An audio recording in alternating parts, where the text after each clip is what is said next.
नमस्कार मंडळी, शुभप्रभात सगळ्यांना. कसे आहात सर्व? तर माझी तर नेहमीची सकाळ झाली आहे आणि नेहमीचीच भाजी बनवायची आणि नेहमीची डब्याची तयारी आणि नेहमीचीच घाई-घाई. तर आज बघताय तुम्ही कारली चिरून ठेवली आहेत. भरपूर दिवस फ्रिजमध्ये होती कारल्याची भाजी. तर इग्नोर करत होती, पण खराब होतील म्हणून आज बनवतेच. तर काय होतं ना, जेवताना कसं जरा कडू खायचं असेल तर जेवण जात नाही ना पोटात. पण काय करणार? बनवते आज आणि मिस्टरांची फेव्हरेट आहे, त्यामुळे टेन्शनच नाही.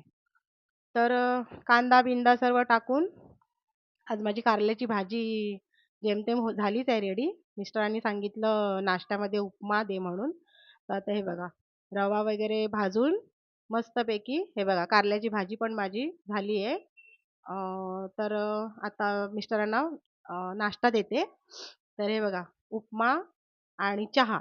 मिस्टरांचा नाश्ता रेडी झालाय. हे बघा आणि मी रस्सम बनवलंय भाताबरोबर मस्तपैकी आंबट. तर चहा, उपमा मिस्टरांना दिला आणि चपात्या बनवते आता मस्तपैकी. चपात्या वगैरे झाल्या की पटकन डबा भरायचा आहे बघा.